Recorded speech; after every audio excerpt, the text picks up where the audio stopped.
Okay, I think maybe that's us live. Hello, hello. Welcome to Turn15 channel. This week I am Mucus Ambrose. I've been rather ill for the past week and a bit, so hopefully this will be a little bit more high energy. I'm finally starting to come back to life, and speaking of coming back to life and coming back to things, F1 is coming back to Europe. Imola, San Marino, well, not San Marino anymore. It will be for me forever, the San Marino Grand Prix. This is Imola for the Emilia Romagna something Grand Prix, whatever. It's Imola. It's an old school track. It's a lovely track. Well, it's a neutered track. Uh, anyway, I'll get into that later. Anyway, hello. Hope you're all doing well. Verstappen on pole again today for the start of the race, and then we got Norris, Leclerc, Sainz, Piastri, who qualified second rather, is starting fifth after a penalty. Then Russell, Tsunoda, Hamilton, Ricciardo, and Hulkenberg 10th. Perez down in 11th. That'll be fun to watch him today, see what he can do coming through the field. And then Ocon, Stroll, Albon, and Gasly. Then Bottas, Joe, Magnussen, Sargent, and Alonso. Looks like he's having a pit lane start. Qualified awfully yesterday. I think ended up 20th or 19th. Either way, he's 20th now. He's starting from the pit lane. Not good for Fernando Alonso. Not good for Aston Martin. No cars in the top 10, so we'll see what they can do today. They've been complaining about their upgrades that they brought to the car. Apparently they're working. They're just not working all that well. That is, the car's just not that quick, which is a shame for them. So we'll see what they can do. But speaking of quick cars, McLaren looks quick this week. Verstappen always looks quick, but hasn't looked entirely comfortable so far. So it should be fun to see what he can do today. I'm betting he will win. I'm thinking that he will win. He will probably win, but you never know. Norris second, Leclerc, Sainz third and fourth, Piastri fifth. That's a lot of fast cars right behind him. Ferrari have a lot of upgrades on their car this week, and it looks like it should be okay for them. They didn't really nail qualifying, but that car does look quick. Just how quick, I guess we'll see. The McLaren does look very quick. It does look very quick. That penalty might actually come back to bite Piastri in the arse, but Norris, reigning race winner, Lando Norris, is going to be starting second. That will be very, very exciting. Very exciting. So we'll see what he can do. We'll see if he can win like he did last time out in Miami. A bit of a safety car magic helped with that, but let's face it, the kid's quick, the car's quick, and he'll be starting on the inside going into technically turn 2 really is turn 1 today. So let's see what he can do. Looks like a lovely day in Italy as well. Absolutely glorious. A great day to go racing. Track map. Sky F1 broadcast, of course. As always, just showing the track map here. I like Imola. And it's a very highly charged and highly emotional weekend this week. You've probably noticed because they are pushing it everywhere, but it is 30 years since the deaths of Ayrton Senna and Roland Ratzenberger. Ayrton Senna, one of the greatest to do the sport. Roland Ratzenberger, just flat unlucky. It was a different era, a different time, a much more dangerous time actually back then when they were both killed on that weekend. But the result is that we have a rather neutered, a rather tamer version of the Imola track, which is okay. It's okay. It's fun for hot laps, but if anybody was watching the F2 this evening like I was, it's not that great. We've had a couple of decent races here in the past, but it's really difficult to overtake. It's very narrow, so we'll see. We'll see what comes of today. Hopefully it'll be okay. Or else we're in for a long fucking afternoon because it doesn't look like there's any weather to spice things up. Whatever. That's fine. Just going through the grid here. 10th, 8th, Lewis Hamilton, 7th, Tsunoda. Tsunoda's doing well as well. In fact, both Tsunoda and Ricciardo ahead of Perez this weekend. Checo started to get into a real funk about this time last season. It was about round 5, round 6. He got his ass kicked in Miami, and then it just kind of fell apart after that. Last year, so we'll see what he can do this season. Again, didn't have a great round last time out in Miami. Beaten to the win now twice. That's twice Max Verstappen hasn't won. Twice that Sergio Perez hasn't won. Which isn't what Red Bull needs out of a second driver, especially with a car that is as supposedly dominant as Max is, at least making it look. I think a lot of it is to do with Max just being phenomenal, just being freakishly quick. Um, yeah, not great out of Checo so far. I am waiting for more out of him. Um, we'll see what he's got for the rest of the season. I get the feeling that Red Bull are keen to keep him on for next year. I don't know exactly how keen they are, and well, qualifying's like yesterday sort of put a dampener on it. But hey, actually, speaking of driver movement, Ricardo is here, no Lawson, and Sargent's here, no Kimi Antonelli. So that's two rumours from Miami dead in the water. So Logan Sargent did make it here. From what I heard, the FIA got a request from somebody about Kimi Antonelli getting an exemption to run Formula One on a weekend. Now, whether that's Friday practice, whether that's an actual race seat, they don't know. Apparently, Toto Wolff and Mercedes have had nothing to do with it, which makes me think it was Williams who have asked, because they have the seat that Kimi would slot right into. So they may have inquired, but again, they may have just inquired about Friday practice, or they may have just inquired just to see what the rule is.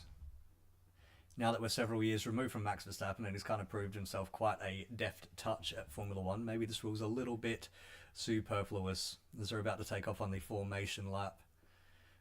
Tyre covers are off. The Rolex strikes 3. And away goes Max, and away goes Leclerc, and away slowly goes Norris, but he's underway, so no problem. Looks like, what are we doing? Starting tyres. Everyone's on mediums down to Perez, who's on the hard. Gasly on the soft. Joe on the hard. Sargent on the hard. Alonso starting on the soft from the pit lane. Everybody else is on medium, so a little bit of strategy in the second half of the field. Looks like everybody in the first half of the field, in the top half of the field, is doing the same kind of thing. So probably predicting a one-stop strategy. Flares up in the hill. I mean, I know a lot of people complain about that shit, but it does look fantastic. It looks absolutely keen. I love it.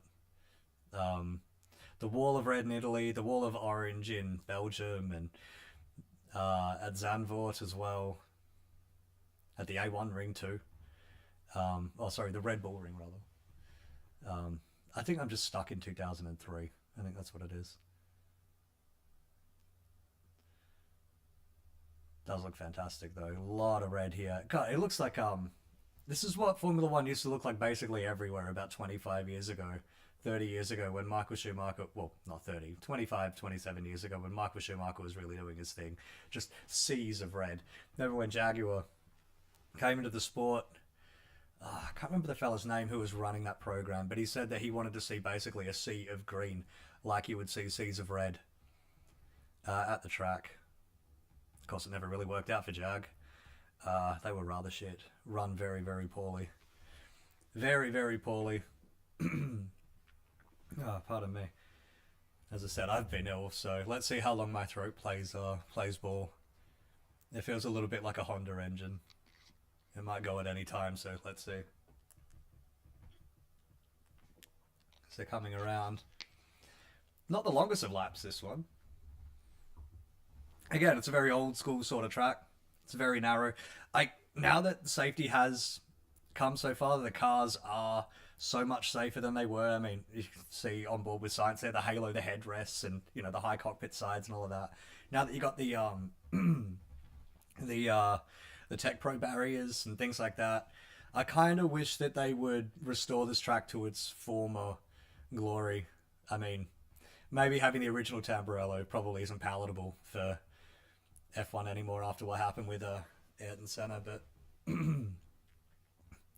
Ayrton, it's a shame. He was just unlucky. We saw a couple of other guys. Berger was one, and I think it was Michele Alboreto as well in '91. Had a big crash there, and it's a shame for him. So my voice is starting to go already, I think. So, cars pulling up at the back of the grid. Here we go. Flag waved. We're doing all right. 4 lights, 5 lights. Done. Here we go. Lando has not nailed his start. Max is going to get him. This might be the only chance that Lando actually has to do anything in this race concerning the lead. Looks like Carlos Sainz is going right up.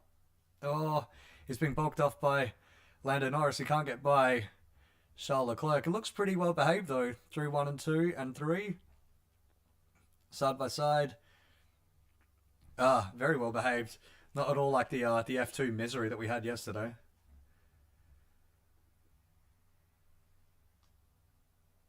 Very much as you were.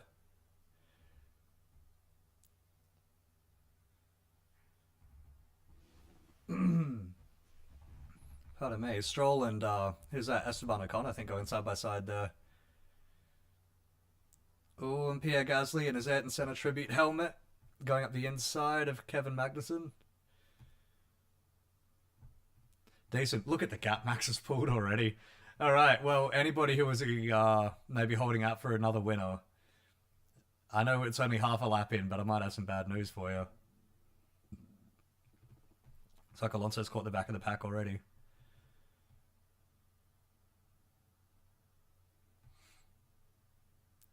So Checo into 10th, Ricciardo down to 11th. So that was a very quick swap over between the Red Bull lads. Looks like Hulkenberg's had a decent start as well, up to 8th.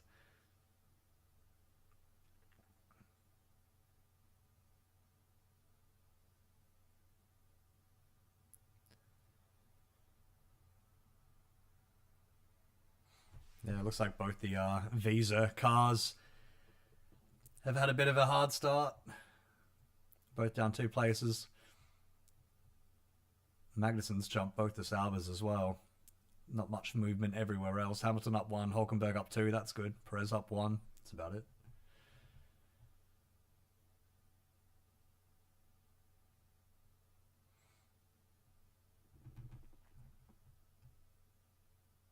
I do remember that part of the track out of Tosa.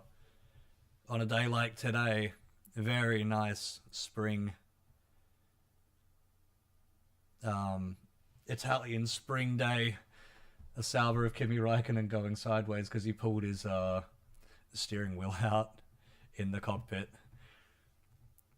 I've thought about that moment every single season since they've come back. Every single year that they come out of Tosa, all in a line, I just picture that Sauber going off. It's just one of those memory plants. Bam. And I'll probably carry that shit forever. So, it all looks very, very as you were. 2 laps in the book, so running lap 3, Verstappen, Norris, Leclerc, Sainz, Piastri, Russell, Hamilton, Hulkenberg, Tsunoda, Perez. Now, like I was saying before, it's very difficult to pass here. These cars kind of make it difficult to pass everywhere. They're big, they're heavy, they're bulky. It's a bit like a bodybuilder trying to go for a sprint. It's just not as quick as like a leaner athlete. They're not as agile as they used to be when they were only about 600 kilos. It's kind of hard to put moves on, is what I'm saying. So fuck, any comments, anything at all that you want to send my way, feel free, because this might be a bit of a procession today. You never know. I mean, you never know in F1. It might just change on a dime, but I mean, I've seen hundreds of races like this, and they kind of just go and meander about. Either way, actually, what has been happening? Albon staying at Williams. So I don't know how much of that is. I remember last year there was a little bit of talk about Albon, maybe even edging his way back into the Red Bull fold, or maybe even pushing for a seat, an Alpine or a Mercedes, maybe, or something like that. You know, a team around that sort of pecking. All that talk's really died off, and I mean, he was signed, I think, next year through Williams anyway, but I don't remember him being seriously linked with a return to Red Bull. I mean, Ricciardo's here because I guess he never was seriously linked with a return to Red Bull, and it's a good hire by Williams. It's a good move by Williams. Albon's a very solid driver. He's a quick driver, but I do wonder if maybe it's just a case of nowhere else to go. Williams are an interesting one, actually. I want to see what they're building over the next few years. Because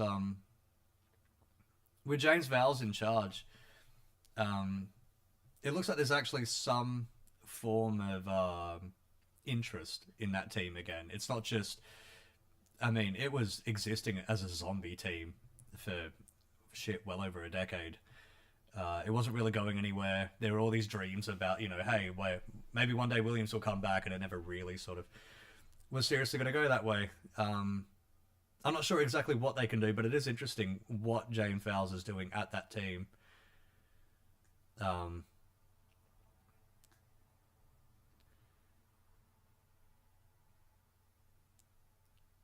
Is that Hugh Grant? Fuck me dead. He's getting on, isn't he? Jeez. So replay at the start here.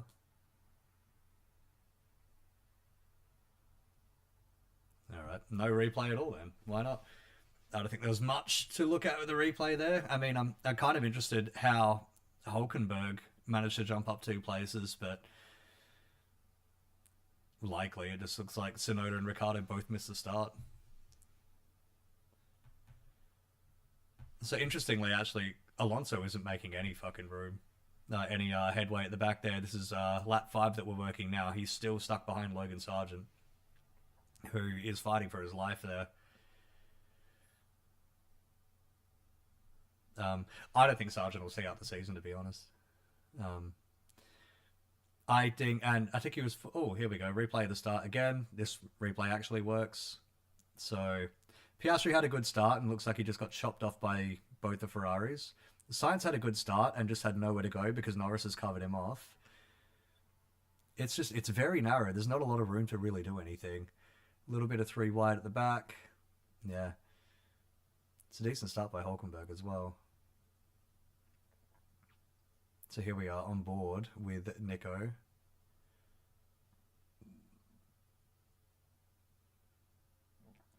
So yeah, Tsunoda did have a decent start. I think, yeah, Hulkenberg just right place, right time. A decent start and just the road just opened up in front of him. Now this is on board with Lance.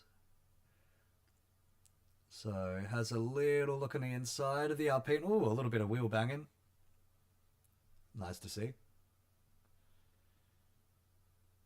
I don't mind a bit of that. It's fun. It's a little bit like IndyCar racing, isn't it? Robbins racing and all of that.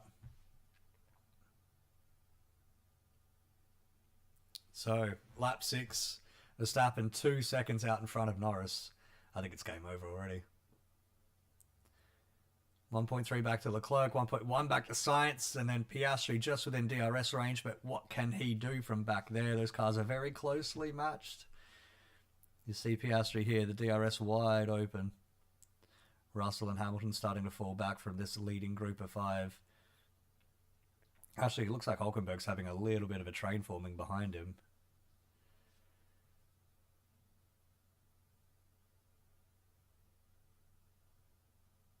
I mean, what keeps me up at night is just wondering how much better the racing would be in this series in Formula One over the last decade plus if they'd had Michelins or Bridgestones or something instead of Pirelli. I know Bridgestone pulled out, but these Pirelli tyres just don't like racing.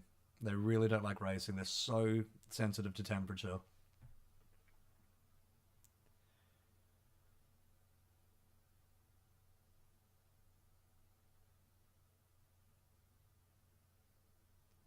Science on the radio, McLaren is fast. A very astute observation. Get the feeling if Magnussen can't save this one. You never know what K-Mag will do. You never know, but he's also 2 penalty points away from a race ban, so I get the feeling K-Mag will be very, very well behaved for the rest of the season. I think he was kind of stepping over the line in Saudi Arabia and in Miami. Just I like a bit of I like hard racing and things like that, but when he's like purposely cutting corners to stay ahead, and the whole point is to slow everyone down to let Nico Hulkenberg get away. I get it. I get why he did it. and he said himself he doesn't like doing that sort of shit. He's it's a bit of a don't hate the player, hate the game kind of thing, but that's not really the game. It's not really the game. Which is why he kept on getting penalised for it.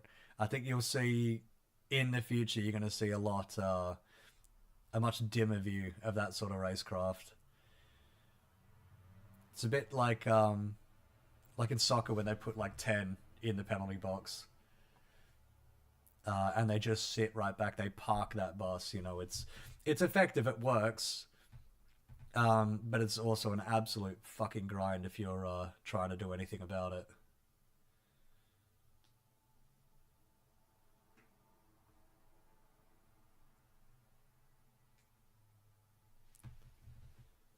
Oh, a little bit, just a tiny, tiny, tiny fraction bit wide by science there, but I don't think that'll hurt. Just using every tiny little inch of track available. That last corner is actually pretty tricky as well. I've seen a couple of times. You get it just a little bit wrong, and it turns into very, very wrong very quickly, and it's a big consequence. Oh, Albon, Gasly, and Bottas all in the pits already. So let's see if Sauber have sorted out their pit stop issues.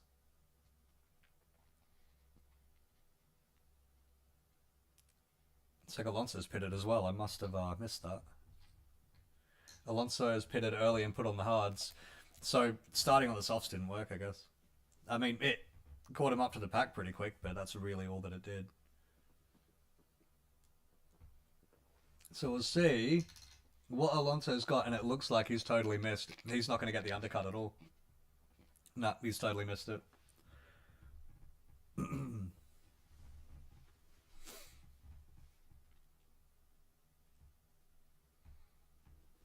It's a shame. Oh, that's Albon going very slow. Now, what is this? Has he got a loose wheel or something? No, he's going through Villeneuve. He's going up to Tosa. Very slow. I mean, the wheel stayed on so far, so I wonder if it's something else is wrong with the car. Maybe he's cooked the clutch or something.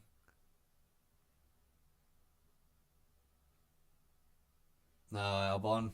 Radio saying the tire's not on properly. I mean, shit like this. Tell you what, Williams are having a bad season so far. Still without points. The car is an improvement on last year's, but it's not great. They're not doing anything with it. You know, they've had a hard time of it. They didn't have the spare chassis built up because they were so busy fucking around with other things in the off season. And this car, which is great, but not great. It's decent, not great, not spectacular. It's okay. That's a lot of issues for that team now. Oh, he's a lap down already. Oh, man, that's Albon's done a good job at getting out of the way there, but it's pretty high risk having to careen your car over the track when one of the wheels is loose. Yeah, not great times for Williams right now. I think this is just going to be a character building year. I mean, it was only really from Canada onwards that they started really turning it on last year, so Canada's coming up in a few weeks' time. I wonder if history will repeat. But it doesn't look like they're going to get shit out of today again.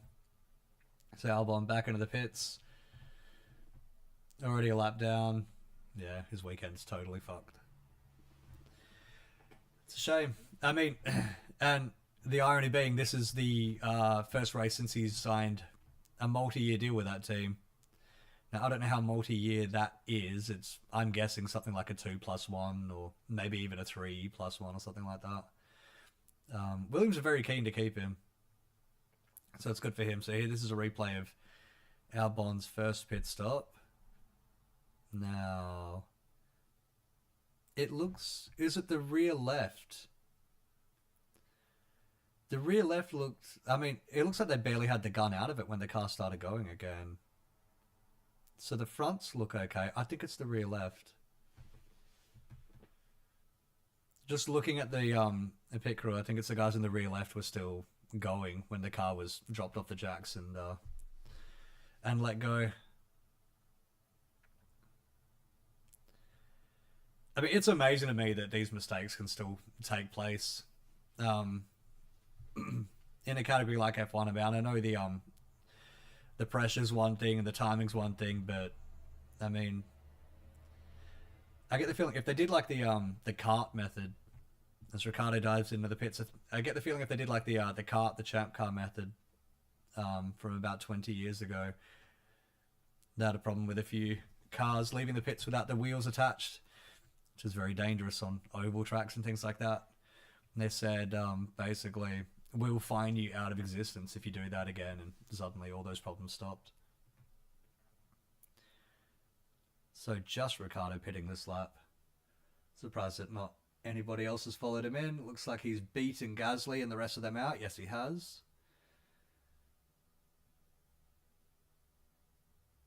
It doesn't look like the undercut's working whatsoever today, does it? I mean, Ricardo was running ahead of Gasly in that lot earlier, but they haven't really made up any sort of meaningful time on him.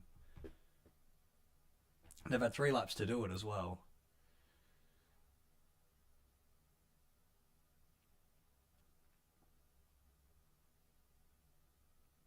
In which case, who knows? Maybe an overcut might be worth trying. Norris might. Maybe it'll be worth trying for Lando Norris. He's not that far ahead of the Ferraris right now. Piastri is also bothering the Ferraris, so maybe McLaren could make a play, have Piastri pit early and threaten to undercut the Ferraris. Maybe force them into a pit stop if they want to run Norris long. But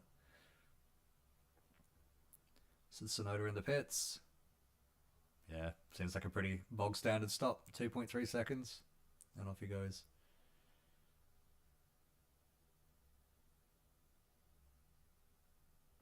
Now, where's Ricardo and them? He's going to beat them out easily. Yep, clear track behind. So, only one lap. Only one lap longer than Ricardo, but it doesn't look like the undercut is the magic bullet for today. At least not yet. Maybe as the tyres wear down a little bit more, the track rubber's in. Front brakes are on fire. They are. Look at that. Jeez. That's a proper brake fire, that is. You just see Alonso just looking to the left, constantly at that wheel. God, really is a brake fire. Um,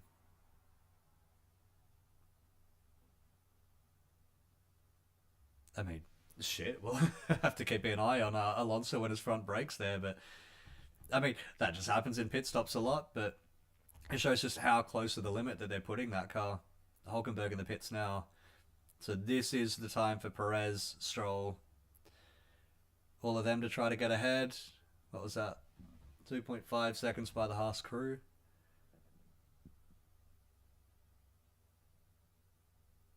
Looks like he's just flicked. Oh, he's very close with Tsunoda.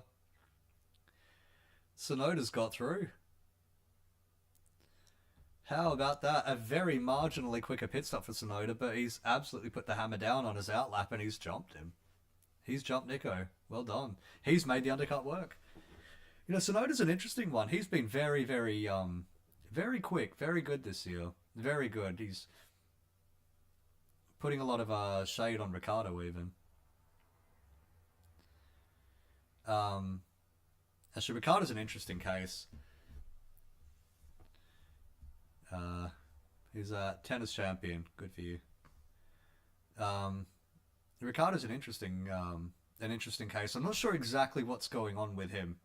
Um, and I wonder just how much long-term damage that McLaren stint has done to poor old Daniel Ricciardo. I get the feeling it might have just kind of broken him.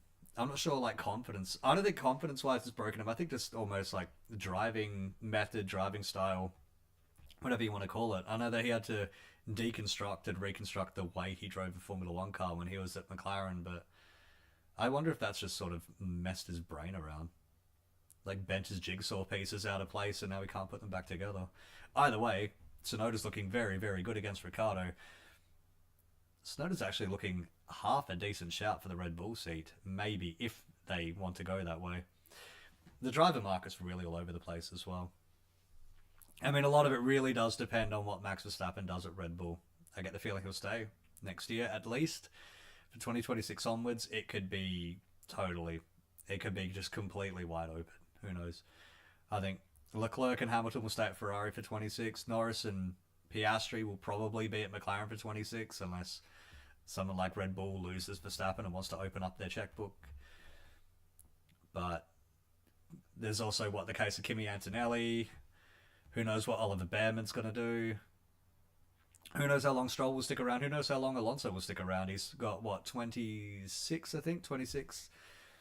Outside chance he might be there for 27 as well, Alonso. But I get the feeling 26 might be his swan song. Audi's wide open. With one of their seats at least.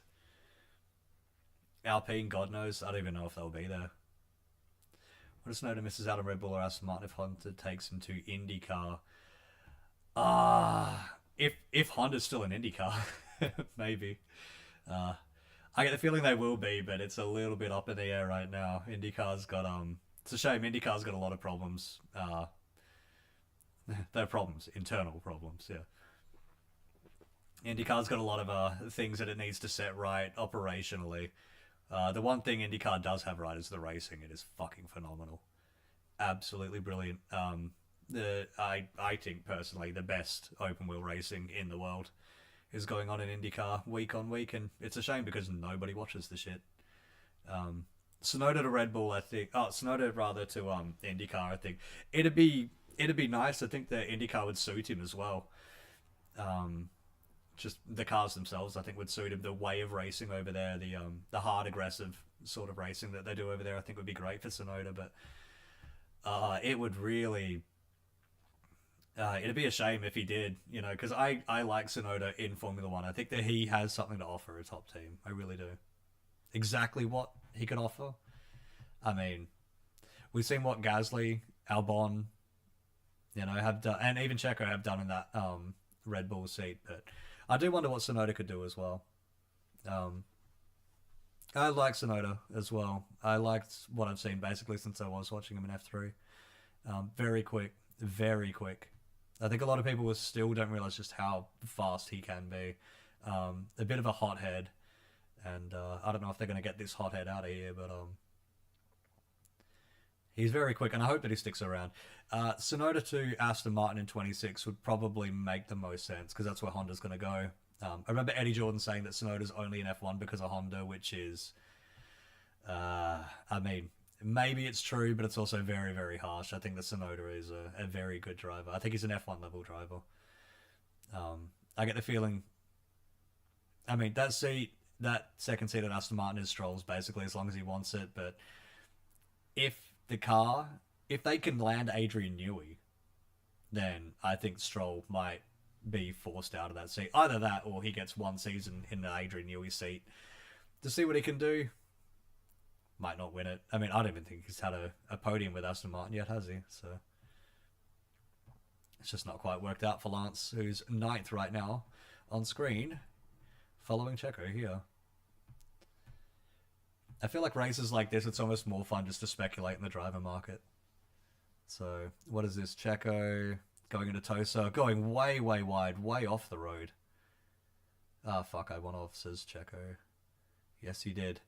I was wondering why the fuck Lance was right behind him. Oh, that's a big fuck up out of Checo there. This is 3 races. I mean, what is this, round 7? This is 3 races now. Checo hasn't really turned up. I mean, Miami was bad luck with the safety car. Just pit timing and things like that. But he never really got going in Australia. He's not really got going here. This is the kind of shit... I mean, this is the kind of shit that got Daniel Ricciardo the RB seat. Well, the AlphaTauri seat as it was last year. But this is the kind of shit that puts a gigantic question mark on that seat. It is. I love Checo. I think he's fantastic, but I think he's starting to turn into a bit of the Mexican Giancarlo Fisichella, where he's great in the midfield. He's brilliant. He's solid. He's quick. He's reliable. But with a top team, with a very top driver as a teammate, he's just sort of found lacking a bit. I don't know if it's just the pressure that gets to him or if it's just being Max's teammate is just that difficult a job. Which it probably has a lot to do with it, to be honest. Just being Max's teammate must just be such a grind. I mean, let's be real. You're getting paid millions to drive a Formula One car around the world. That's pretty great. I mean, that's about as pinnacle of life as you can get. But to also do that and then get humiliated publicly every week, I think. I mean, if you're a competitive driver, I think that would really hurt your ego. So he's probably doing the Woody Harrelson crying into his $1 million bills at home.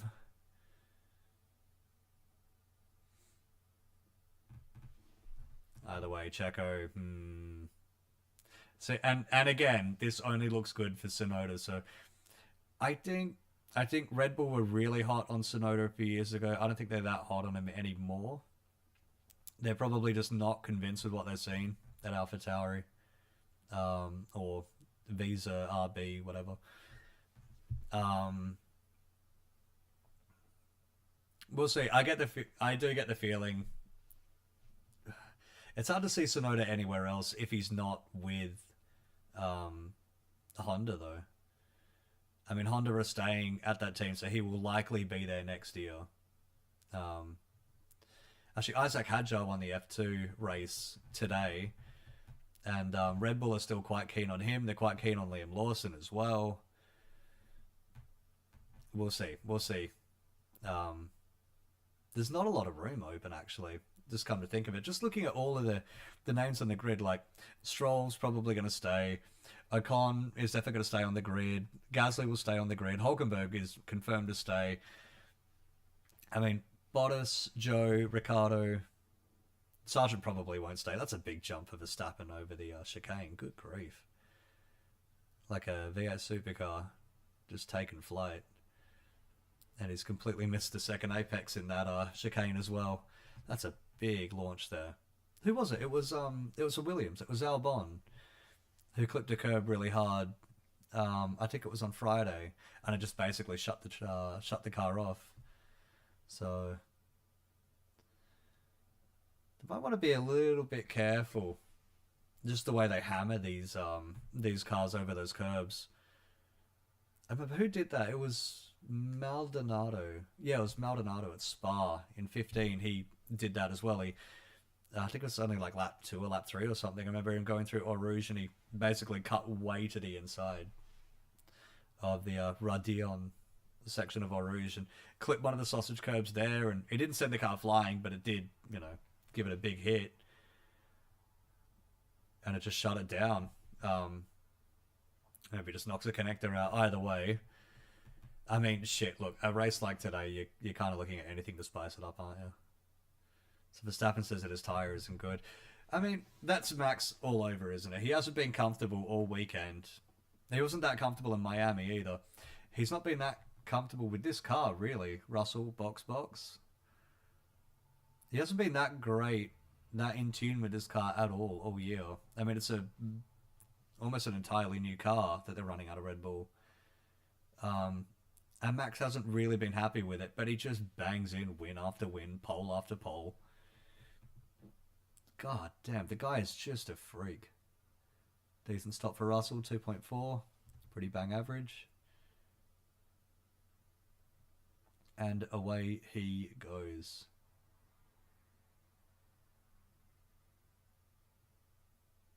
Looks like he's going to come out. Oh, is he going to come out behind Ocon? I think he will. No, I think Mercedes were trying to avoid that. Because he's only come out just... There was a window between Stroll and Ocon, and he's completely missed that. He's come out right behind Esteban Ocon. That's going to be really bad for George Russell. He's going to want Ocon to get the fuck out of the way ASAP. Or I think his race might be done.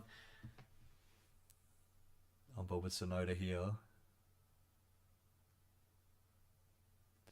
Loving this visor camera. Norris box, so they're not going to go for the overcut at all. They're just going to do the undercut, but it's 6.6 seconds between Verstappen and Norris as he enters the pits. So I think this race is one and done already.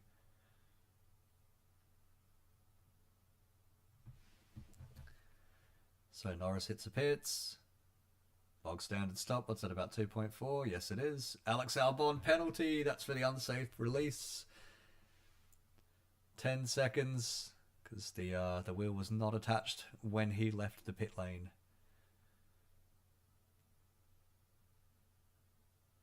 Oh, is Norris going to get out in front of Checo? I think Checo's going to get him.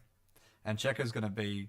He doesn't even need to play the wingman today. I think Max has got him beaten anyway. But this is bad news for Norris. It's going to be good news for Leclerc, good news for Sainz, as long as they keep... As long as they can keep banging in laps.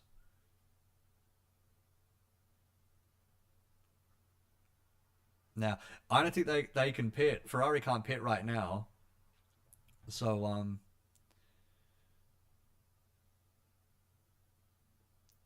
I mean, if anything, Perez here on the hard tyres, he doesn't have to pit for a long time.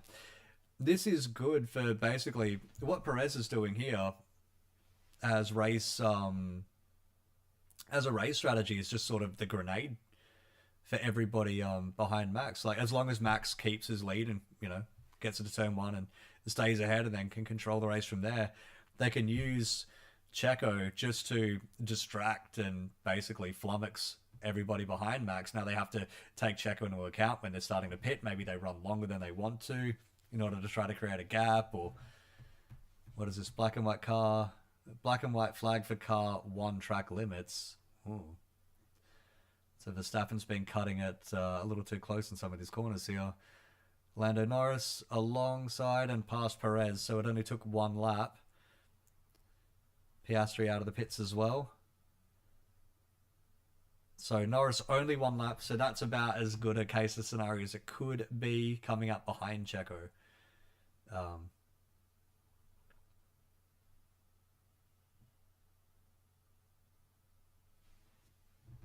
Now, it's going to be interesting to see what Ferrari do here.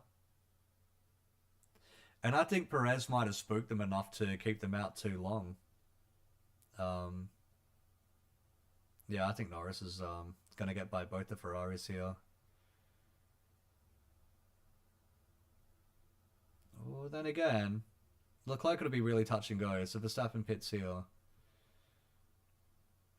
Thing is, Ferrari aren't pitting anyway, so they're just going to keep going as long as they can.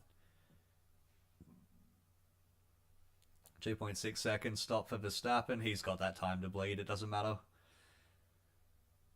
Norris looks like he's coming around the final corner. Oh, it'll be closer maybe than he's very comfortable with, but he still should be okay.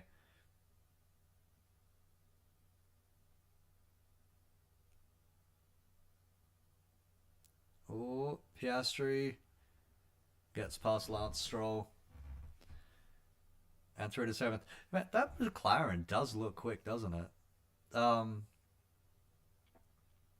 saw it was the toe behind Hulkenberg's Haas that Verstappen picked up yesterday in qualifying that really saved his pole position. He lost a lot of time in the final 2 corners, and it was just that tiny. I mean, God, it was like a real Sainz banging over those curbs. Gets really uncomfortable when I see an onboarder for Ferrari at that corner after what happened to Leclerc there a couple of years ago.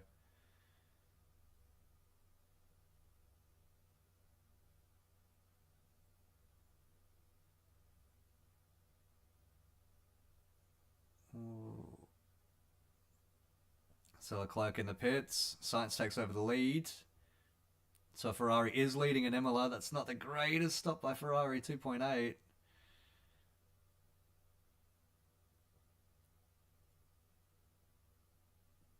Oh, so Verstappen's gotten way by him, but what about Norris? I think Norris might get him too. Yeah, he has. Norris is absolutely swept by. Checo too.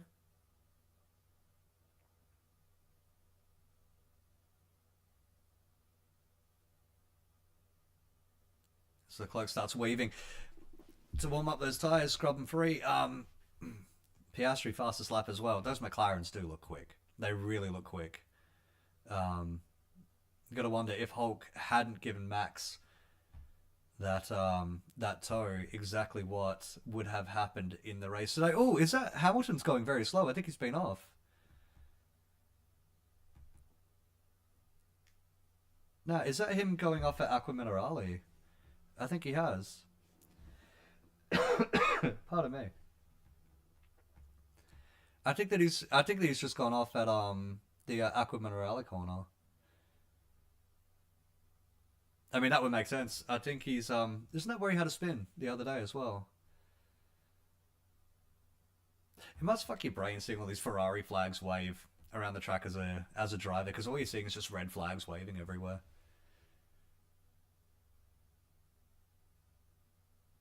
So Leclerc tucks up right behind Checo Perez. Yeah, easy, easy, easy. Not bad. And now Checo takes up position right in front of Oscar Piastri. What can Oscar do? He's already going to the inside of the Villeneuve chicane and through. So Checo's not really I don't think Checo really has the tyres to do anything about this anymore. So God knows what they're going to do about Carlos Sainz, and they may as well just ride him as long as they can. Um, I think Norris. I mean, Norris was already ahead of him, but I think Piastri is absolutely going to jump Carlos Sainz here. If he pits, Russell's not that far behind either, so I think what Ferrari are going to do, either they just pit him and just say, oh, oh, here they are. They are going to pit him and just say, fuck it, have fun back there. Hamilton box as well, so Verstappen will take over the lead again. See, they've kept Sainz out for so long. Oh, that's a bad pit stop. What is that? 2.7. Yeah, that's not slick at all. Should, 2.2 or say 2.4 and 2.7 seconds, it's only very, very marginal. In reality, it's only very, very marginal, but in an F1 pit stop, it just takes an age and a day, and this is it. This is Sainz behind Piastri, behind Perez. I mean, he was always going to be behind Perez because Checo hasn't pitted yet, but behind Piastri, I think they've waited too long. They've reacted too late for him. And what I was thinking that they would be doing is leaving Sainz out there, like Lando did last week. Last round out in Miami, rather.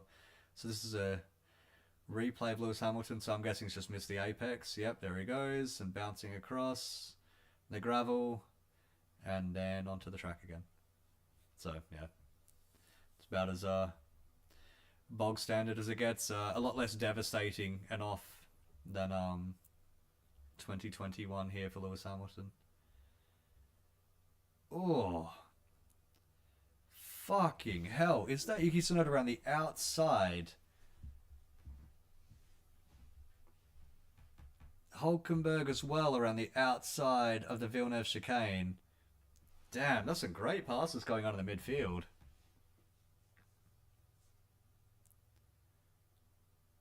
Now here comes Daniel Ricciardo and Logan Sargent. Now, what can Ricky do? Hopefully he can do something, because honestly, for a Ricciardo fan like myself, it's just been painful the past few years. Fucking crikey. Now, what was I saying? Yeah, Science. I wondered if they were just going to try the Lance Stroll thing and just leave him out and just pray that it works. And I mean, it worked. Not Lance Stroll, sorry, Lando Norris. It worked for Lando Norris in Miami, but no, they've just pitted him and they've said basically, have fun trying to get your position back on Piastri, fella. Science is like the Moltar at Ferrari right now. Like the poor guy. And he's I don't think that Ferrari are neglecting him on purpose or anything like that. I think they're just not that great with race strategy. Which is weird, because every now and then they'll nail it. Every now and then Ferrari will do something in a race where you're like, oh, fuck, I didn't see that coming. That was really good. But, I mean, shit, it's all the other times that they just do the wrong thing. And, I mean, I don't know. They've got more info than us, and they can see data that we can't and all that sort of shit. But, God, it really does look from the outside like Ferrari's just sort of torpedoed Sainz here. So Carlos right behind Checo. DRS wide open. Goes to the inside. Checo looks like he might chop him off, but no, Sainz is going to get by easy. So Perez has been out there for 30 laps now on those tyres.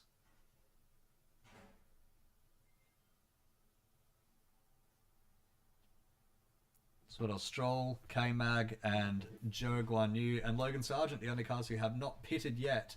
Everybody else has. So Stroll and K-Mag both still out there on the mediums as well.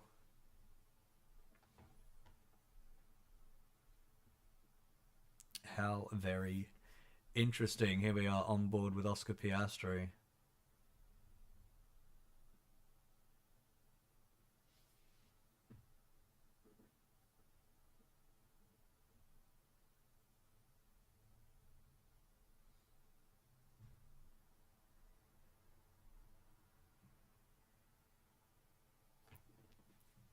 Meanwhile, off camera, it looks like Ricciardo's right up the arse of Logan Sargent.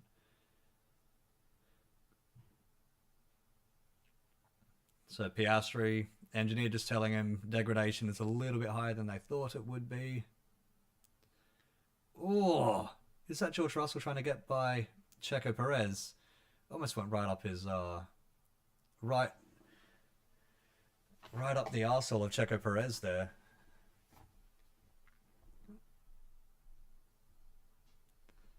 Yeah, I'd say Checo's tyres are absolutely cooked now. Because it's not just running 30 laps on the hards, it's running 30 laps on the hards with a very high fuel load. So the car's very, very heavy. I'm not sure what Checo's going to get out of this race now. It looks like if he pits, he's going to come out well in the midfield. So, either cars around him when he pits are going to pit again, or he's basically going to be having to do a little bit of an overtaking clinic to pick up any points at the end of this race. Good. It looks like Russell's going to go right up the backside of him. Now, I don't think it wasn't a brake test, but the speed differential was so great that it looked like it was.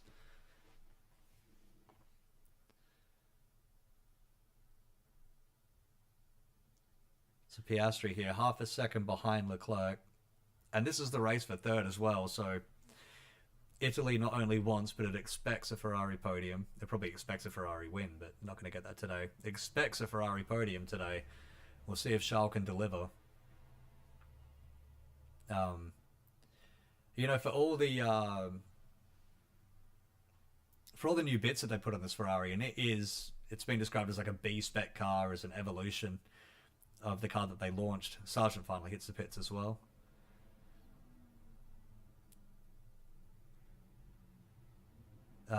For all the new bits that they put in this Ferrari, it still seems pretty mired, like back where it was. You know, ahead of Mercedes, competitive with McLaren, but not really near Red Bull or anything else.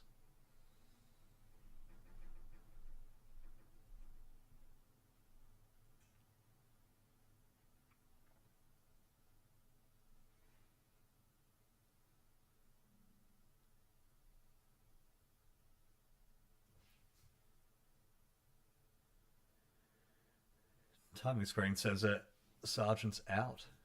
That's got to be pit lane exit, though. Yeah, there he is. Coming out the Villeneuve chicane. Fuck, I was just thinking there, like, what, is he out the race? My God, we've actually had something happen. So, about halfway through the race now. Verstappen leads. Who would have thought? Norris second. Again, who would have thought? Leclerc, Piastri, Sainz, Russell, Perez, Hamilton, Stroll, K-Mag. That's your top 10. And then Zhou, Tsunoda, who right now might be about to overtake Zhou Guanyu into turn 1. Around the outside into Tamburello. Great pass. Tsunoda again. He's been great this year. He really has been. I mean, if I'm he's a Honda guy, and Honda want to keep him, of course, but I get the feeling like if Honda can't guarantee him a seat where they are, if they could guarantee him a seat for 26, and again, I don't think he's guaranteed a seat for 25. He's very likely to get one. Oh, Hamilton into the chicane.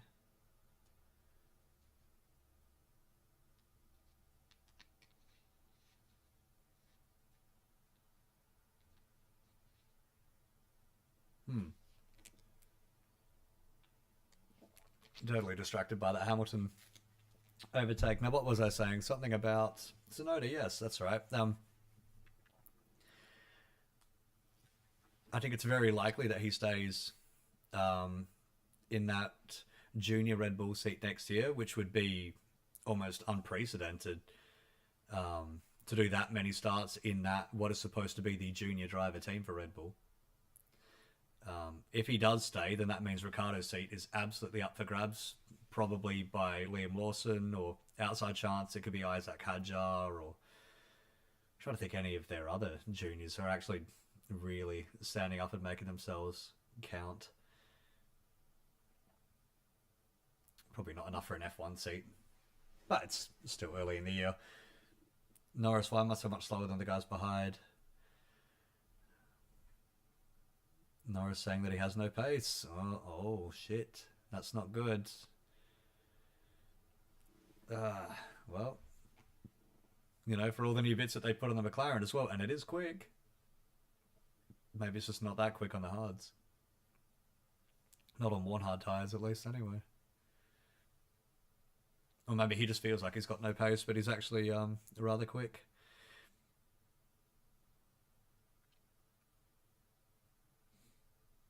Either way, the one thing that's for certain is that Verstappen is not going to get challenged for the race win today unless something goes very, very wrong.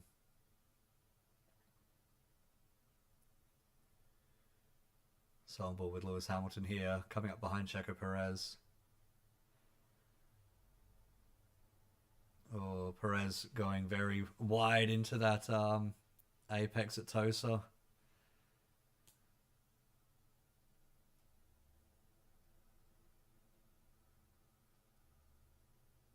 So Checo once again doing his tyre whispering. Unfortunately, he's whispering Pirelli, so we're being treated to a rather processional race where nobody can really push their tyres, because as soon as they push them even a little bit, it's like pushing a fat person at the gym. You give them that tiny little bit of push, and then they're just like, "Oh fuck it, give up."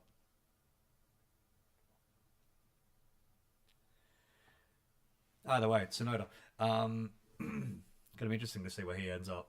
I like what I'm seeing out of him this year. I really, really do.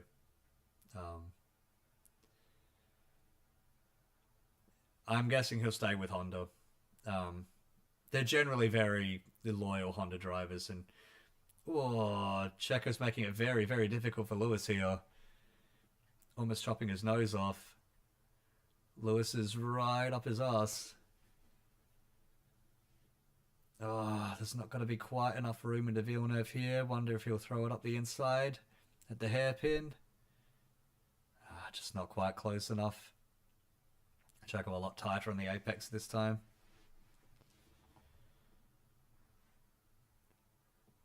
How much of a nightmare flashbacks of Abu Dhabi there. I wonder how many times Hamilton sees Checo in his nightmares.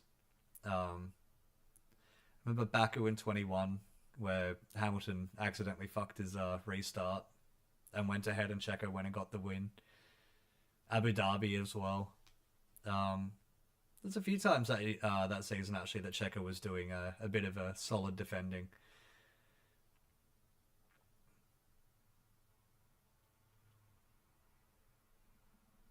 I tell you what, as impressive as Tsunoda has been this year, I'd say Lewis Hamilton's been pretty off the boil. I mean, that car's not great. I don't think he's been shit every single race. Not at all, but he's really just not... Oh, as he's coming right, very, very close. Very high closing speed on Checo, and he's passed him into turn 1. Easy. He's really not stamped his authority over George Russell like I think maybe a lot of people were thinking he would. Um,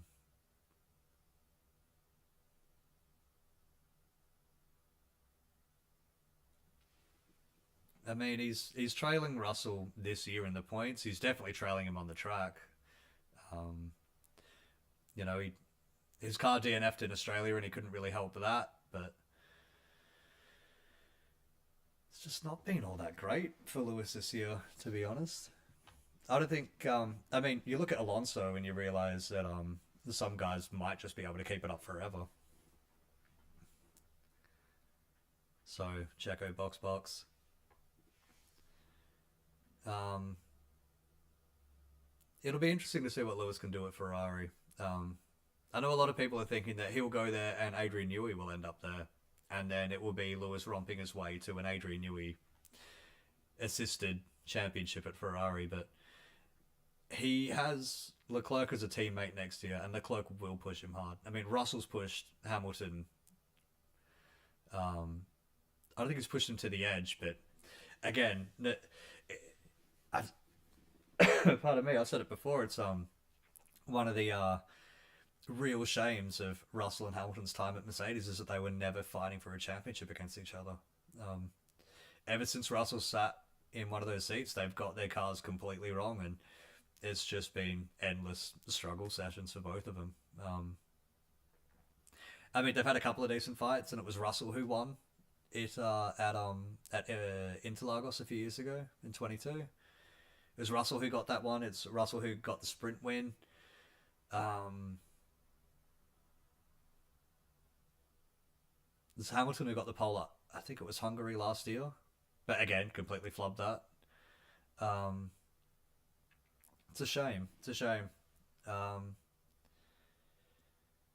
because I'd love to see. I think if we'd have seen Hamilton and Russell fighting for a championship, then I think it's a better measure of what George Russell is as a race car driver, as a person, you know. Because Hamilton's like a real. He is like the final boss of fucking Formula One teammates. Probably on the same level as Fernando Alonso, where if you go up against this guy, this is the shitness test. You either beat this guy or you were never taken seriously ever again.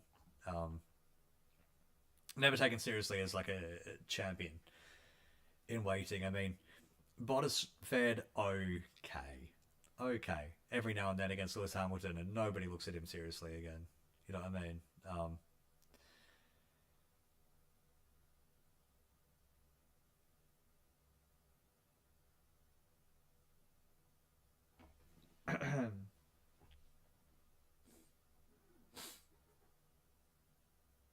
What is this? Looks like Esteban Ocon's getting by Fernando Alonso here around the outside into Tamburello.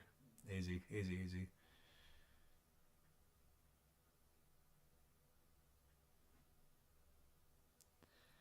Yeah, I mean, it will be interesting. I really hope, for the good of Formula One, I hope that Adrian Newey, if he goes to Ferrari, he might end up at Aston Martin. You never know. He might end up. Man, I don't think he'll end up at Mercedes. Um, he's definitely going to be at Red Bull. He won't be at McLaren. I'd say it's probably going to be Ferrari or Aston Martin, and it depends what he really wants to do. And he said before that he wants to work at Ferrari and then he wants to work with Lewis Hamilton, so that's two birds getting stoned at once that he could do there. But Hamilton up against Charles Leclerc as a teammate, potentially fighting for a world championship, that will be box office. That really, really, really will be fun. The shame is that we'll have to wait until about 2026 to see it, but when it happens, it will be glorious. As Checo gets by Nico Hulkenberg there. Nico Hulkenberg, who is still 10th. I mean, Hulkenberg's just let Perez there, but I let Perez go by there, but I don't think he was ever really fighting for that. So Checo is doing something of a overtaking clinic at the end of this race. So what's he got? About 2 seconds to Sonoda, then about 30 seconds to Hamilton. So I think 8th place might be as good as it gets for Checo here. Now it depends on what the closing speed on that Red Bull against the Mercedes will be like. Russell's a further K-Mag, and Zhou Guan Yu getting really close together.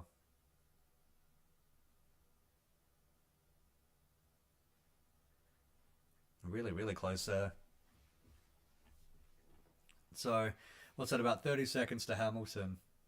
So Perez should get by Tsunoda, no problem. They'll probably tell Yuki, get the fuck out of there, let Checo through. But Mercedes could potentially pit Lewis. That means that he would be very close to Checo, but he would also have a lot newer rubber to fight him off with.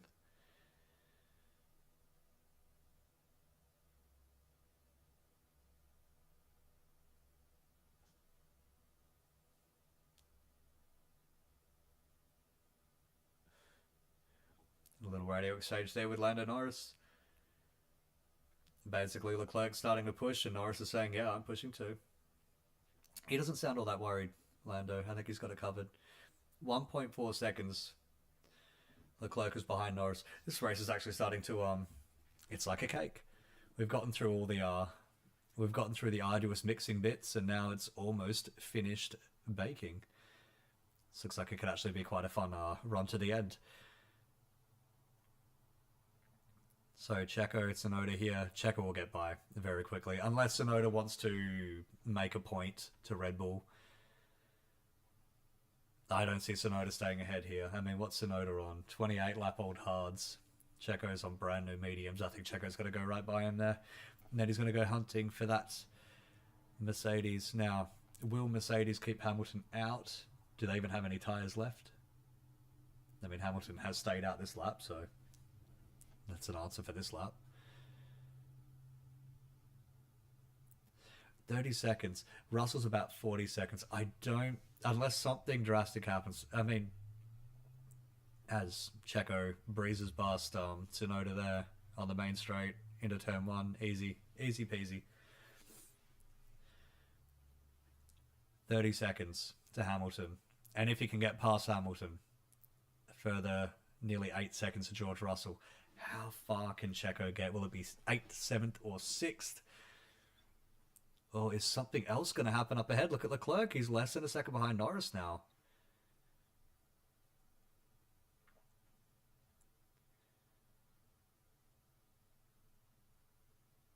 So how about that? This is... Oh, the Haas. This is K-Mag again on Zhou Guan Yu.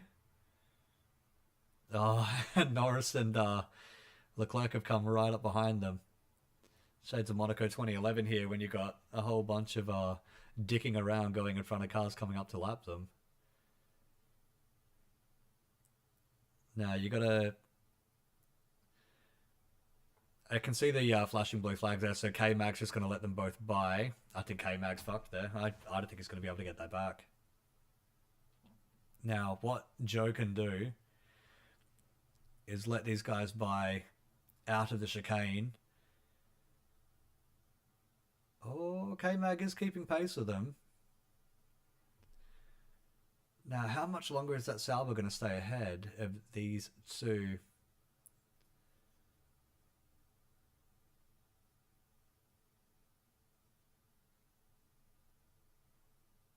Now, Joe's got to be careful here. He's gone past a few blue flags. Now, you saw K-Mag absolutely just duck out the way, but Joe's not doing that.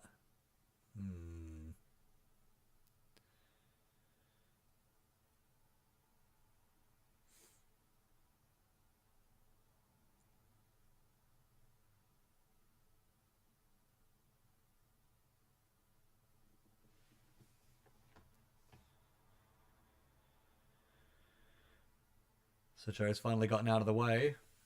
And fastest lap Alonso, for whatever that's worth.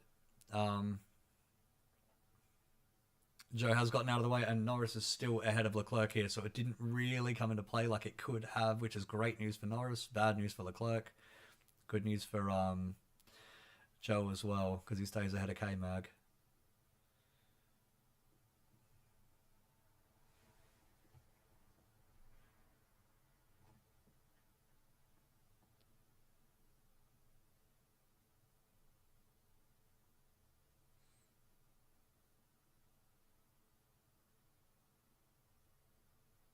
So Verstappen's coming up on Ocon and Bottas to lap them. They'll be next. They are not that far ahead of him.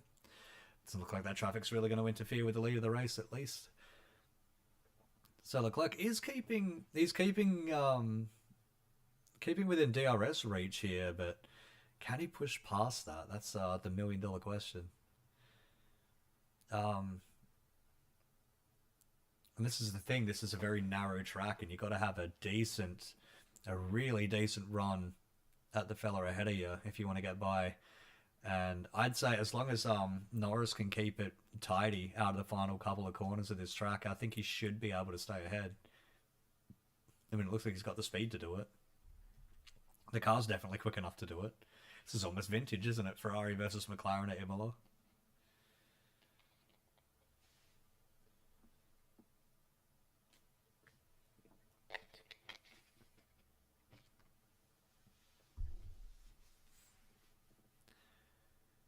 So here we are, lap 45 of 63. So almost 3/4 through this race. We've got Verstappen, Norris, Leclerc, Piastri, Sainz, who is, 4.1 seconds behind Piastri? Well, we'll see what he can do from back there. And then Russell, Hamilton, Perez, Tsunoda, and Hulkenberg, who is on screen right now, but that is Lance Stroll right behind him, pushing to try to get the final point position. Stroll on much, much newer tyres.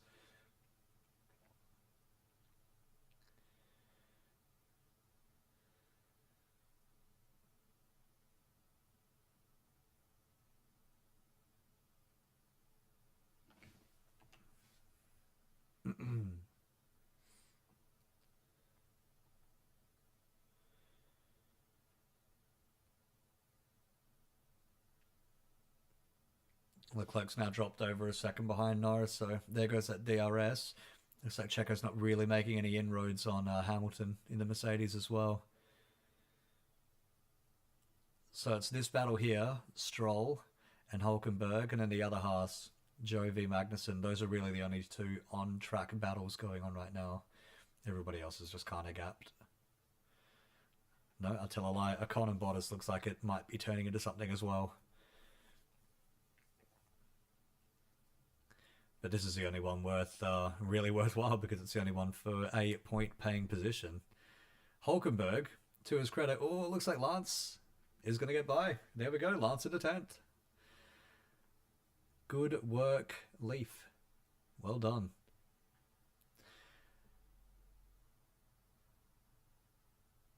So, it looks like Aston Martin might not be heading out of here empty-handed. So what's next up the road for him? Yuki Tsunoda, 3.3 seconds on 25 lap older tyres. So if Stroll can catch him, I think Stroll might be able to get by him. Ninth, I think, would be pretty decent. It would be a good return for Aston Martin after the complete hog shit that they've endured so far. So what's this Drivers' Championship update? It doesn't even matter. Does it matter if we're going second, third, fourth, or fifth? Like, all of these guys, you all lost to Max, you know. I mean, it doesn't really matter. It doesn't really matter. If you're champion, that's great. Maybe if you're driving a midfield car or an upper midfield car and you can magic something of a championship run, like Frentzen did in '99. Ooh, that's Leclerc's just fucked up at the chicane there, I think.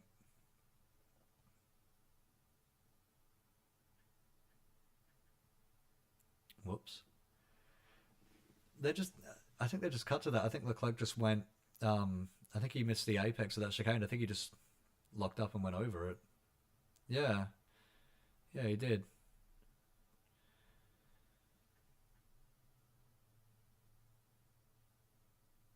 I mean, you could tell he was just going so much slower than Norris on the exit of that corner there. It was a dead giveaway that he's gone off.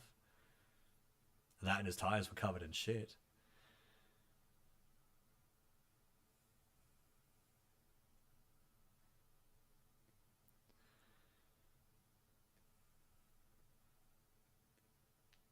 So on board with K-Mag here now. So looking at all the battles that we've got here. Ricardo 1.3 behind Hulkenberg. So Hulk might be able to, or might be losing another place here soon. That said, Ricardo, I think the guys who have pitted again, the guys who are on the two stoppers, sort of K-Mag here, for instance. Um, Stroll, like they've got a lot of pace. Perez is on the one, he just went far, but Stroll and them, like they've got no. Stroll went far as well, didn't he? Yeah. Either way, the later pitters look like they've got a bit of pace and they might actually be able to do everything, but do something. But the rest of the field looks like they're just sort of trying to nurse these Pirellis back to the end. Um, I think this is probably going to be. I mean, there might be a couple more changes of position, but I think. Pardon me. Looking. Oh, K Mag finally getting past Guan Yu Zhou as well into turn one. Good stuff. But looking at the top three, top four, top five, top six, top seven, top eight, I think that that's all sorted now.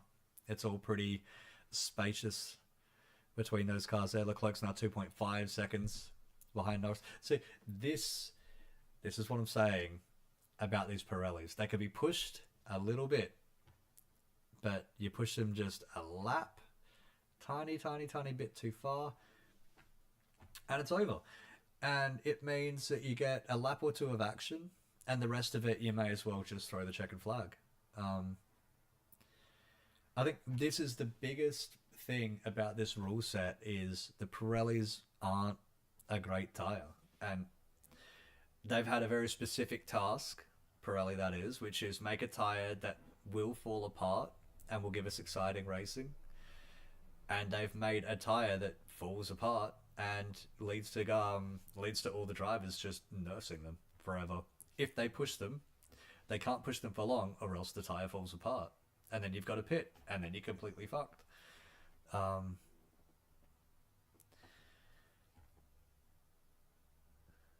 It kind of undermines the rule change, trying to make these cars easy to follow and things like that. That's great, and by all accounts, that's worked.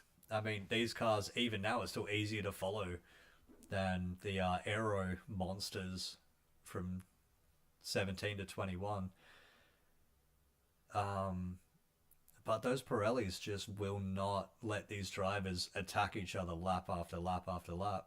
I think it's sort of it's a consequence of no more refueling, which means that the cars are heavy, very heavy to start the race. And there's no real, like there used to be 20 odd years ago where it was just quick stints. Like we saw in Qatar last year, actually. Very quick stints. This is not Lando, sorry, I'm mixing them up today. This is Lance Stroll going around the outside of Yuki Tsunoda into turn one, and he's got him easily. So, ninth place for Aston Martin. And Checo's 14 seconds up the road and in a Red Bull, so I'd say ninth place is probably as good as it's going to get for Aston, which is a decent day after what happened yesterday. This is K-Mag getting past Esteban Ocon to 14th place for car number 20. Bottas 2 seconds up the road. What was I saying? Something about Pirellis? Yeah, not a fan. Yeah, used to, like, Qatar was good last year because it was just non-stop pushing, and that's why half the drivers are absolutely exhausted afterwards. I mean, I didn't even realize how little they were pushing. I didn't really appreciate how little they were pushing in this Pirelli era until you actually had them pushing lap after lap, and they were just completely fucking destroyed. Verstappen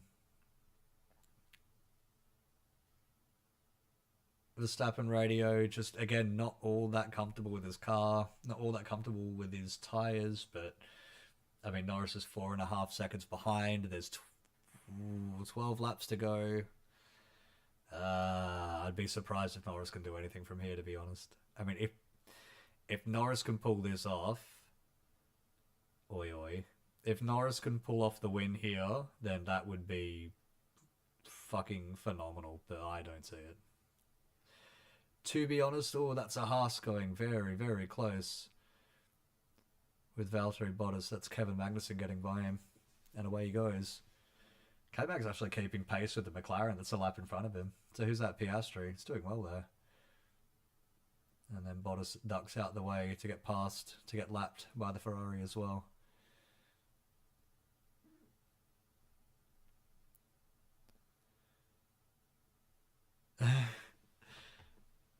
McLaren telling Lando that Max is having problems with his tyres, but I don't think Norris is that interested, to be honest. I think he knows that he's not going to get by him either.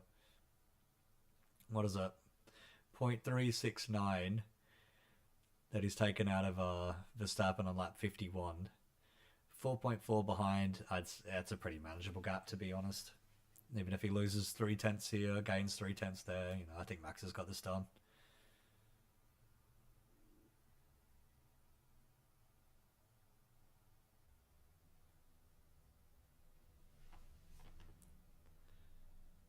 What was I saying? Yeah, Pirelli, not a fan. Not a fan. And I don't know how you would help it. I don't know if you just replace Pirelli, if anybody you get in could do much better. Oh, they're boxing Russell.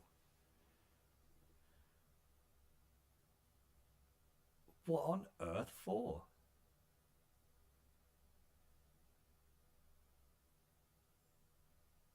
Now, are they gonna pit Lewis? Because Lewis, there's no 10 laps left. I mean, Russell could probably get the fastest lap here, but there's no. He would lose points doing this, surely. I mean, shit, this is what Ferrari tried in Checo fastest lap as well, and Russell comes out ahead of Checo Perez. This is what Ferrari tried a couple of years ago with Charles Leclerc, and it all went tits up. And where was that? Spa, I think. They pitted him to set the fastest lap. And they just put him out right behind the, I think it was the Red Bull, from memory.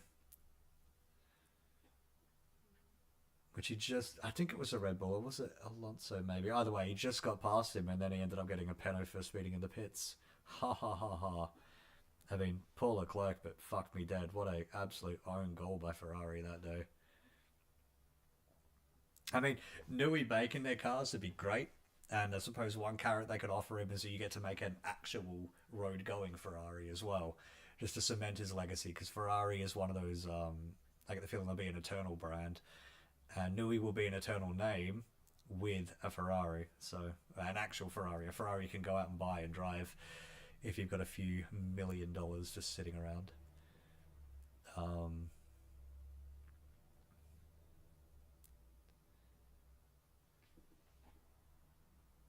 so again, Newey joining Ferrari would be fantastic, but I don't know.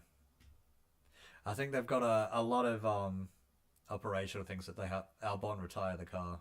Okay, well, he was running very, very dead last anyway. I think even if Newey does join Ferrari, I'm not 100% sold that they can still get a championship done. I mean, the car should be quick. The car should be very, very quick, but can they win a championship? We'll see.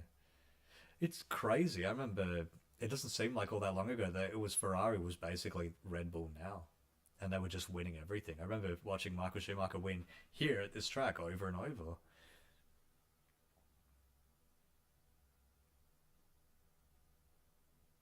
Oh, fucking Norris is going for it. 2.6 seconds. Oh. I mean, the tyre. No, that's Albon getting pushed in. Yeah, it doesn't really matter. Retiring for 20th place, you know. It's a shame, but what are you really going to do from back there? Again, Williams stuck on Struggle Street doing nothing. Russell fastest lap, which was basically just a formality after he's pitted so late.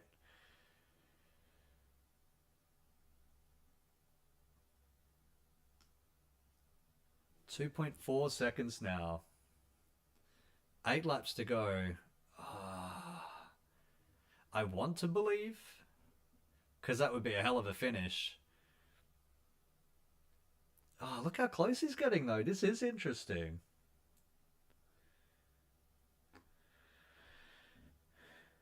This This is very interesting, actually. Can he get it done? 2.2 seconds. I mean, when you so what's this? Max on board with Max.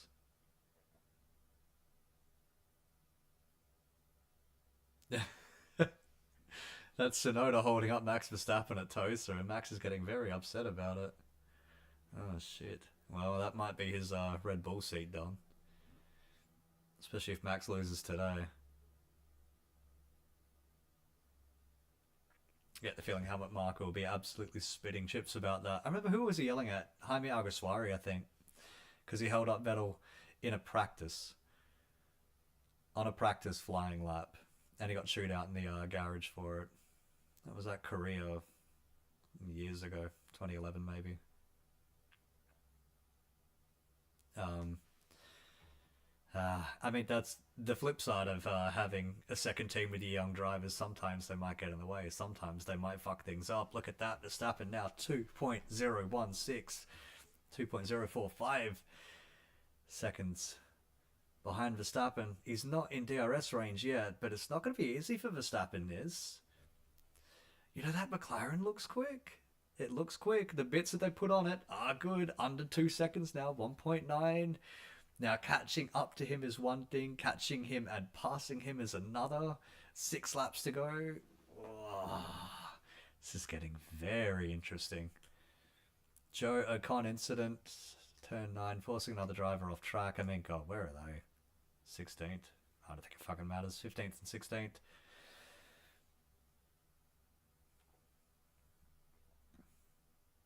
God, and here I was thinking that this race was running. It was all over. 1.7 seconds. Ah, oh, God, I do wonder. I do wonder. Verstappen just doesn't look quick, does he? 1.6. Oh. Norris will be going for it too.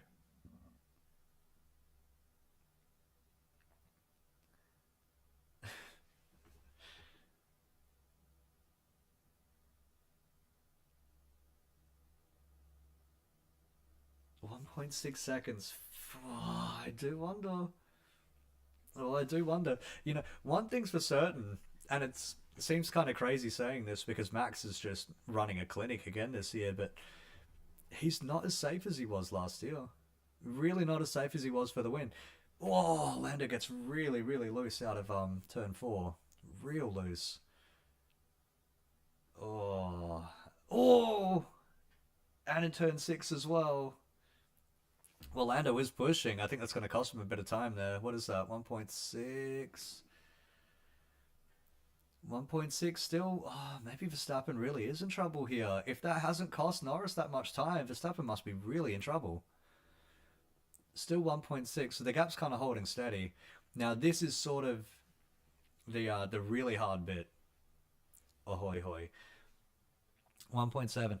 This is the difficult bit. When you get to about a second behind the car ahead of you, that's when you start getting a lot of the dirty air in the corners. And that's when the car loses downforce. That's when you have to work the tyres harder just to keep up. And that's when the tyres, these Pirellis, start falling apart. So we'll see. That said, if Verstappen is fundamentally this much slower than Norris, it might not be that difficult for Lando to get by, but they are going for the win here. They will absolutely be pushing it. The clerk behind in third is just praying that they run into each other and he can just swoop up and inherit this win in Italy, which I think would go down like a glass of wine with pasta.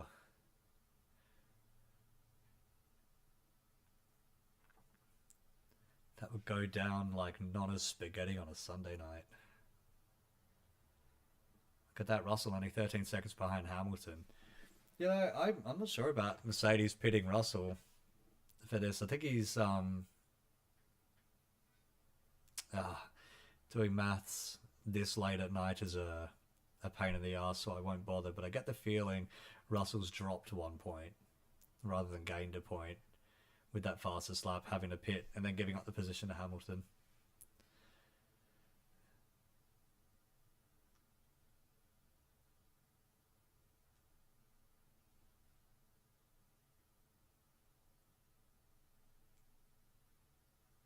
Yeah, 1.8 now for Norris. Oh, I think he might have pushed it maybe a little bit too far. We'll see what Max has got. Coming up to round out lap 59. Heading into lap 60 of 63, so 4 to go. 1.8 seconds. Oh, I think Verstappen just might have this. He might have this. I think Lando might just run out of time. I think even if he does get right up beside him, right up behind him, can he get by him?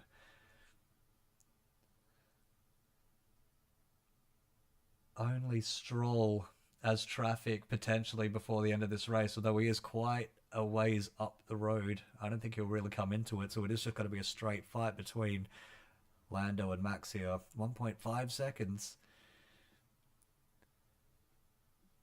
1.6 seconds. I think when Lando gets close to that Red Bull, I think it's starting to wash out. But when he drops back a bit, he can just eat that gap. Eat it back up like Halloween candy. Just nibbling through it. Look at that. He can get up to about 1.5, 1.6. That's fine. But when he gets a little bit closer than that, and which is probably why you saw him getting so squirrely coming out of turn 4 and turn 6, is the aero wash that he gets. We'll see how he goes in the final two corners here. Into 17 and 18. He's 1.4 behind. Yeah, looks... What's that? Still 1.4? Oh, 1.4. 3 to go. I mean, it's enough to keep it's enough to keep the end of the race very interesting for sure. That said, while this is going on, I'll actually take stock of what's happened in this race so far. Albon dead last and out. Not been great. Now we're watching Esteban Ocon. What is he getting past Valtteri Bottas here? Ooh, out of the Tosa on the outside. It's not a bad pass. Not a bad pass at all. Actually, Ocon's an interesting one. I'm hearing that he might be leaving Alpine sooner or later. Alonso in the pits. That's got to be to retire. Either that or he's... You know what? I get the feeling Aston Martin are going to go for a glory run here. A fastest lap just to take the bonus point off of George Russell. Which will give him a... Which I think will make George rather bloody upset if this is what's going on. And he's had to drop the position to Lewis Hamilton. I think that'll make George rather miffed. Battery is almost empty. Verstappen radio, so he's almost got nothing left to push with. Norris is 1.2. So starting the second last lap. Oh. So watch out. Okay, Alonso's on softs. He's going to take that point away from Russell for fastest lap, and now Russell's just basically going to have eaten shit for no reason today. Norris 1 second, 1.06. He's so close. I mean, he will have to absolutely go for it this lap. And oh, look at him really close again at the edge of turn 6. He's going to absolutely have to go for it. Either this works. This is it. This is basically Hail Mary for Norris. He has to push it. It doesn't matter if he goes off as long as he doesn't crash. It doesn't matter if he goes off and gives up the win. He has to push it. He needs to get that DRS gap down. And then if he gets the DRS gap down out of Tosa, and he's 1.3 behind right now, I'm not sure if he can do it. He's been making up time on Max Verstappen in the final two corners all weekend. So we'll see. If he can get that DRS gap down, then it might work.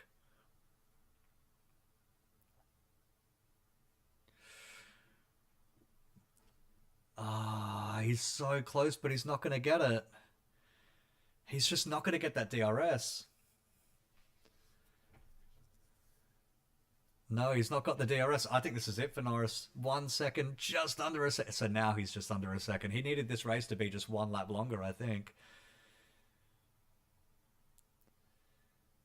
Well, it was a fun... it's a fun end to this. 0.8 seconds now, but I think Verstappen's got it. Norris isn't going to have anything meaningful DRS going to the finish line after this lap. Now, it just depends what Max can do on this final lap. He just has to keep it together. He's 0.7 behind. There's nowhere really for Norris to send it here. I mean, I think Max is. I don't think Max is going to flub this. I think that he'll be just fine.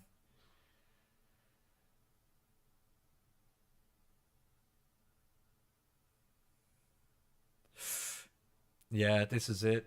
I think this is it. And I was going to say, it's. I mean, it's basically all or nothing now for Norris. You absolutely have to push it. You just have to go for it because the victory is right there, and this is the only way you're going to get it. And even if you go wide, it doesn't matter. You'll still get second. Leclerc's what, 7 seconds behind, and he's not going to get it. This is it. Verstappen over the line to win once again. Max Verstappen wins. Lando Norris second. Leclerc is going to come home third. So Ferrari podium. It's not Monza, but it's pretty bloody close. Ferrari on the podium in Imola, fantastic. Then Piastri fourth, Sainz will be fifth. Then Hamilton, Russell, Perez, Stroll, and Tsunoda. Tsunoda, who's been lapped, so is already 10th, which means everybody else underneath them, once they cross the line, they're done.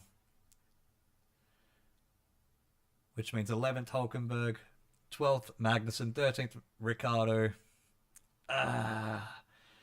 The pain continues. And then 14th Ocon, 15th Zhou Guanyu, 16th Gasly, 17th Sargent, 18th Valtteri Bottas, 19th Fernando Alonso. But can he get the fastest lap? He's coming up to the final couple of corners now, is Fernando Alonso. And he only had Stroll as traffic, who would have gotten right out of the way.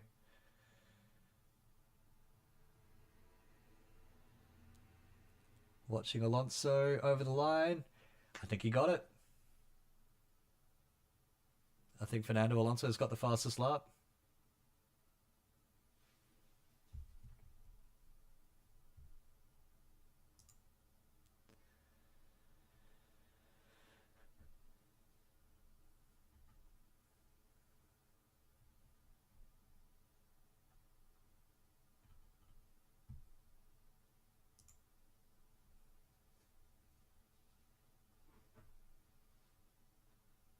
No, shit, he missed it. Russell got the fastest lap.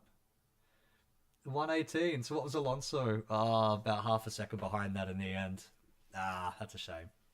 Well, it's a shame for Alonso. It's a shame for Aston Martin. It's good news for Mercedes.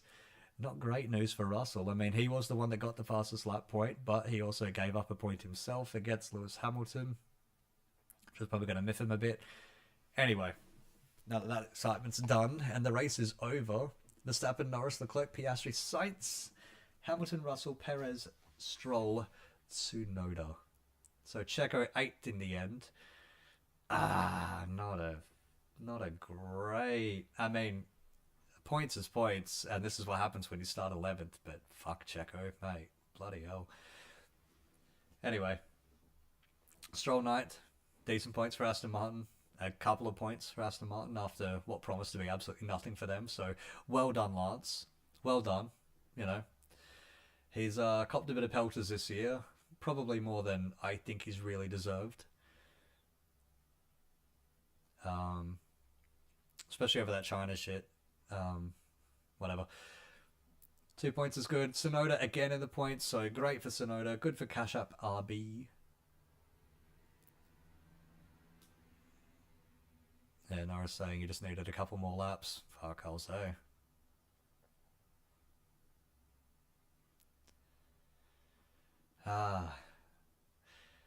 Norris just bemoaning the fact that he won't win. So this is the 59th victory for Max Verstappen as well. Fucking hell. He really is putting him away now, isn't he? Jesus. I mean, assuming that he keeps this win rate up, which could well happen. I mean, McLaren's quick, Ferrari's quick, but again, you see just how quick Max is. Assuming he can keep up a win rate like he's been doing, even if it's mostly like he's been doing, we're looking at, by the time he hits 2026, God, how many wins will he have by then? About 85, something like that.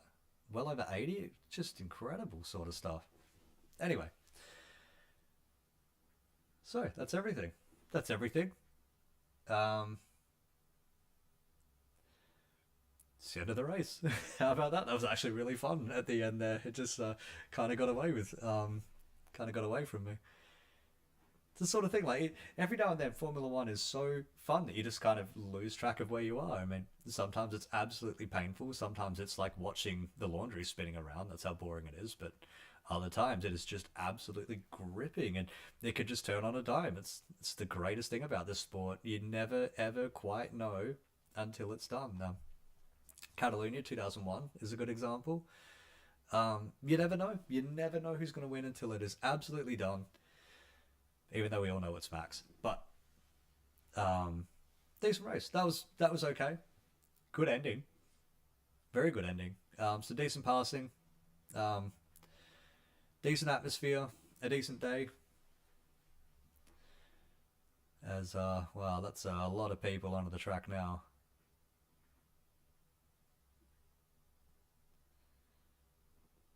Anyway, um, so talking points out of that. That was fun. Yeah, that was fun. Um, 3 out of 5. 3 out of 5 for me. That was all right. Good ending. Just enough to keep it really interesting.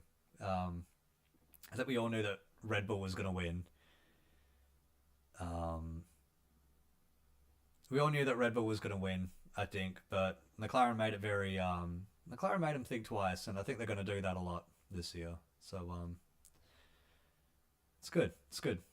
It bodes well for the rest of the year. Vicky Perea doing the post race interviews. Fucking Christ, that's a name I haven't heard in a while. Good grief.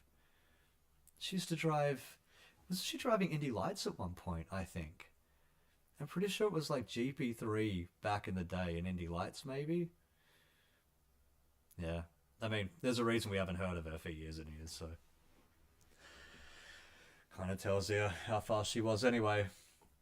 Verstappen, Loris Leclerc, Piastri, Science. It's good for everybody in the top five. I'm not sure. I think Science kind of compromised by his strategy there. Hamilton, Russell. I think Russell deserved to be ahead of Hamilton there, but luckily for Mercedes at least, the fastest lap strategy gamble worked.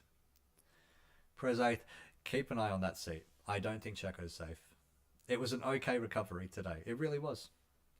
But and it turns out the block job that Checo put on everybody else might have actually helped Max win today. That said, eighth in the end, 54 seconds behind Max. I mean, whatever way you cut it, that's not great. That's really not great. Um, it's not good. It's not good. And I think if this keeps up, you never know. We're going to Monaco next. Oh, fucking fantastic, actually. And Checo's had a decent result, or had decent results at Monaco. He's even got a podium and a Force India there. How about that? So we'll see what Checo can do on the streets, and then in Canada, and then onwards through the rest of the European season. But I'm hoping that Checo can turn it around. Otherwise, it's going to be just like last year, and it'll be just dominated with what's Checo going to do with that seat? What's Red Bull going to do with that seat? And that's all. Well, actually, no, there's going to be a lot of talk for the rest of the year because every other seat is sort of like, well, a lot of other seats rather are up in the air. Either way, I'm just waffling on now. Might be a good place to end this. Any other points of interest? Any other questions? Last minute that you'll have, feel free to throw them in.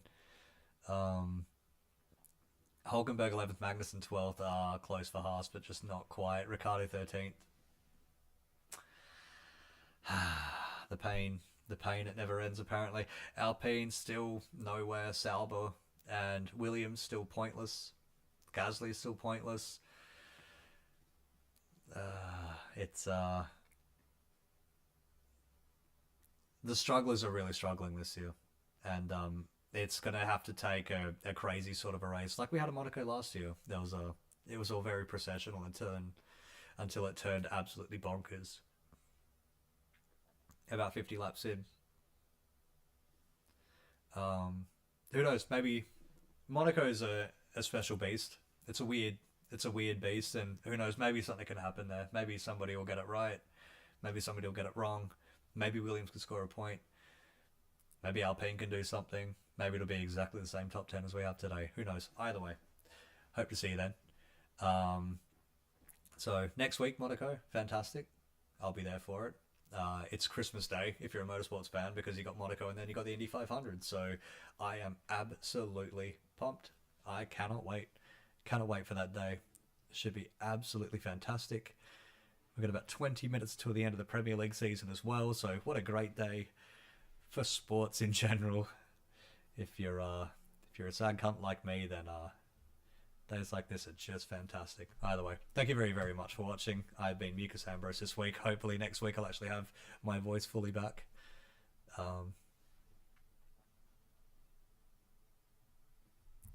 We'll see what Ferrari have got cooking for Monaco and onwards, because there's a lot of new bits that they put in their car. They didn't really do much today, so we'll see.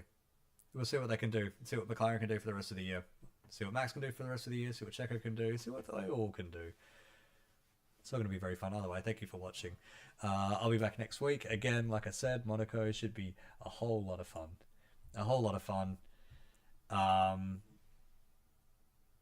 Yeah, that's really all I've got to say now. Thank you. Thank you very much for watching. Wherever you are, whoever you are, however long you were here. Thank you again. I'll see you next week. So, ciao, ta-ta for now. See you later.